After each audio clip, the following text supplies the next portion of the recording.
मैं doctor Mamta Sharma, associate professor political science, government college Berod. मैं आप सभी का पुनः इस वीडियो में आपका हार्दिक स्वागत करती हूं और अभिनंदन करती हूं। जैसा कि आप सभी को विदित है कि हम प्लेटो के बारे में पढ़ रहे हैं और प्लेटो के अंतर्गत हमने 2 साम्यवादियों की प्रीवियस वीडियो में बात की थी। हमने इसके अंतर्गत संपत्ति के साम्यवाद को समझा। आज हम कम्युनिज्म ऑफ वाइस, परिवार या स्त्रियों के साम्यवाद के बारे में जानेंगे। प्लेटो का यह मानना है कि संरक्षक वर्ग के लिए निजी संपत्ति का निषेध करने के साथ साथ प्लेटो उन्हें निजी परिवार से भी वंचित कर देता है। प्लेटो का विचार है कि संरक्षक वर्ग कुशलतापूर्वक अपने कर्तव्यों का पालन कर सके, इसके लिए उन्हें संपत्ति के मोह के साथ साथ परिवार के मोह से भी मुक्त किया जाना चाहिए। प्लेटो की मान्यता थी कि परिवार एवं निजी संपत्ति एक दूसरे से जुड़े हुए हैं। परिवार वह संस्था है जो व्यक्ति को संपत्ति उपार्जन के लिए बाध्य करती है। इसी के अंतर्गत बोसांके ने कहा है कि संरक्षक वर्ग में निजी संपत्ति का उन्मूलन परिवार के उन्मूलन का उपसाध्य मात्र है, जो कि विचारों में एकता की आवश्यक शर्त है। अतः प्लेटो ने अपने परिवार संबंधी साम्यवाद की योजना के पक्ष में निम्नलिखित बातें बताई है, जिसके अंतर्गत उन्होंने कहा है कि नंबर 1, संरक्षक वर्ग को पारिवारिक मोह से मुक्त करना। प्लेटो परिवार को ऐसी घातक संस्था मानता है जो व्यक्तियों में संकीर्ण मनोवृत्ति तथा प्रबल स्वार्थपूर्ण भावनाएं उत्पन्न करती है।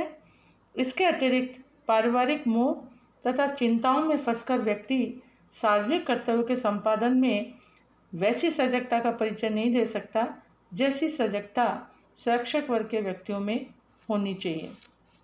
अतः प्लेटो संरक्षक वर्ग के लिए परिवार की व्यवस्था का अंत करना चाहता है। नंबर 2, राज्य में एकता स्थापित करने हेतु परिवार व्यक्तियों में तेरे मेरे की भावना उत्पन्न करता है और इस भावना के परिणाम स्वरूप संरक्षक वर्ग के व्यक्ति सत्ता प्राप्ति के लिए संघर्ष करते रहते हैं। प्लेटो राज्य के हित में पारस्परिक संघर्ष की इस प्रवृत्ति का अंत करना चाहता है। नंबर 3, महिलाओं की मुक्ति तथा समानाधिकार। प्लेटो के समय में, जैसा कि पूर्व में बताया जा चुका है, कि एथेंस का सार्वजनिक जीवन पुरुषों तक ही सीमित था और इसमें स्त्रियों का प्रवेश वर्जित था। उनका कार्य केवल घर की चारदीवारी में रहकर ही संपन्न करना होता था। अतः प्लेटो ने स्त्रियों में इस हीन भावना का अंत करना चाहता था और इसी के अंतर्गत उन्होंने महिलाओं के मुक्ति और समानाधिकार की बात की। इस संबंध में क्रॉसमैन ने कहा है कि उसके शासक वर्ग को ऐसी स्त्रियों की आवश्यकता थी जो अपने पुरुष के समान हो। इस आधार पर प्लेटो ने महिलाओं की मुक्ति की बात कही। इसके साथ साथ प्लेटो का नंबर 4, श्रेष्ठ स्वतंत्रता की प्राप्ति। प्लेटो का विचार है कि स्त्री पुरुष का संपर्क जो है वो व्यक्तिगत इच्छाओं के लिए नहीं बल्कि राज्य के व्यापक हितों को दृष्टि में रखकर करना चाहिए। इस संबंध में बार्कर ने कहा है कि प्लेटो के लिए पर्याप्त नहीं है कि वह इसी तरह की शिक्षा प्रणाली को बनाए, बल्कि उन्होंने स्त्रियों को भी समान अधिकार देने की बात कही। इसके साथ साथ उन्होंने नेक्स्ट विवाह संस्था में सुधार की बात की। उनका मानना था कि महिलाओं के साम्यवाद से प्रतीत होता है कि प्लेटो विवाह संस्था में भी समुचित सुधार चाहता था। वह ऐसा मानना प्रतीत नहीं होता था कि विवाह कोई नैतिक अथवा पवित्र बंधन है। इस तरह से देखेंगे कि प्लेटो ने अपने साम्यवाद के अंतर्गत स्त्रियों के साम्यवाद की बात कही, लेकिन स्त्रियों के साम्यवाद को अरस्तु के द्वारा कुछ ऐसी बातों को इसके अंतर्गत बताया गया जिसके अंतर्गत उन्होंने माना कि पत्नियों के साम्यवाद के 2 पहलू हैं, जहाँ एक और स्त्रियों के लिए उत्थान, कल्याण और राज्य कार्यों में हिस्सा लेने का प्रश्न है। यह योजना उदार, क्रांतिकारी, व्यावहारिक और आधुनिक है, क्योंकि कोई भी राज्य अपनी जनसंख्या के आधे भाग की उपेक्षा कर विकासोन्मुख तथा सभ्य नहीं हो सकता। परंतु जहाँ तक विवाह और उनके पालन पोषण का प्रश्न है, प्लेटो की साम्यवादी योजना अनैतिक, अप्राकृतिक, अस्वाभाविक और असभ्य समाज का घोतक है। अतः अरस्तु के द्वारा प्लेटो की पत्नियों के साम्यवाद के बारे में कुछ आलोचनाएं की गई या कुछ ऐसी बातें बताई गई जिसके आधार पर उन्होंने इसको स्वीकार नहीं किया, जिसके अंतर्गत इसको अनावश्यक माना गया। अरस्तु का मानना है कि संपत्ति और पत्नियों को अरस्तु आदर्श राज्य की प्राप्ति के लिए अनावश्यक मानता है। उनकी धारणा है कि जिस उद्देश्य की प्राप्ति प्लेटो साम्यवाद द्वारा करना चाहता है, उसकी प्राप्ति समुचित शिक्षा व्यवस्था द्वारा हो सकती है, क्योंकि नैतिक रोगों के लिए नैतिक उपचारों की आवश्यकता है, भौतिक उपचारों की नहीं, जैसा कि प्लेटो के साम्यवाद द्वारा बताई गई है। इसी के अंतर्गत उन्होंने कहा लिंग भेद की अपूर्ण व्यवस्था।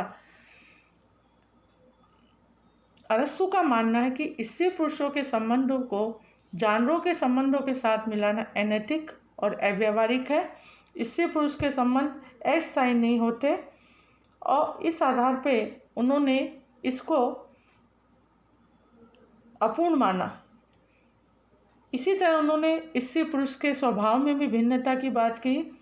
उन्होंने कहा स्त्री पुरुष में लिंग भेद की तुलना पुरुषों के लिए लिंग भेद से नहीं की जा सकती। उन्हें पशुओं के उदाहरण देकर स्त्री पुरुष के कार्य की योग्यताओं और क्षमताओं को समान माना जा सकता है। इस आधार पे अरस्तु ने इसको स्वीकृत नहीं किया। न्याय सिद्धांतों के विपरीत स्त्रियों का साम्यवाद प्लेटो के न्याय सिद्धांत के विपरीत है। यदि न्याय अपने स्वाभाविक कार्य को कुशलता से करना है तो उसमें भी श्रेष्ठता और निपुणता प्राप्त करता है। सार्वजनिक पदों को प्राप्त करके ही स्त्रियां राज्य सेवा नहीं कर सकती, क्योंकि उनमें स्वाभाविक कार्य की उपेक्षा होगी। इसी के अंतर्गत उन्होंने कहा नैतिक गुणों का ह्रास। पत्नियों के साम्यवाद की स्थिति में सभी नैतिक गुणों का ह्रास होगा। सार्वजनिक शिशु गृह में पले हुए बच्चों के प्रति प्रेम, त्याग, सहानुभूति का अभाव होगा। अतः अरस्तु ने इसको स्वीकृत नहीं किया। इसी के आधार पर और भी अरस्तु ने मनोवैज्ञानिक तत्वों की बात भी इसके अंतर्गत गई। नीरस और प्रेरणा रहित इसको बताया गया। अतः ऐसा प्रतीत होता है कि यह महान दार्शनिक बहुत उतावला और उसका दृष्टिकोण बहुत अधिक एकाकी था और इसे उतावलेपन और एकाकी दृष्टिकोण के कारण उन्होंने इस तरह के साम्यवाद की बात की। अतः अरस्तु के द्वारा पत्नियों के साम्यवाद की कई और आधारों पर भी आलोचना की, जिसके अंदर उन्होंने कहा अरस्तु के अनुसार प्लेटो के नैतिक जीवन की रुग्णता को दूर करने के लिए नैतिक उपचारों पर संपूर्ण रूप से आस्था न रखकर भौतिक जीवन की वस्तुओं का अवलंबन लेकर नैतिक जीवन को क्रूर शल्य चिकित्सा करने का निर्मम एवं अनावश्यक प्रयत्न किया है।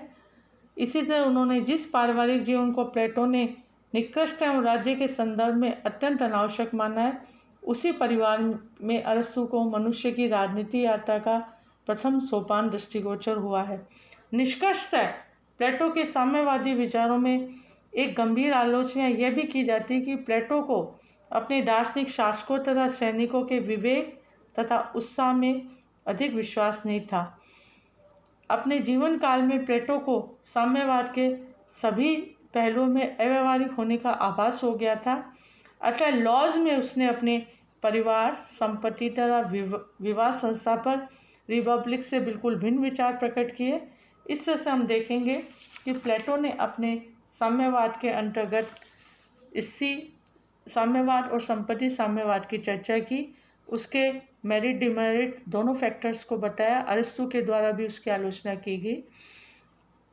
इस आधार पर इस आज के वीडियो में हम केवल साम्यवाद के बारे में इतना ही करेंगे। नेक्स्ट अगली क्लास में करेंगे।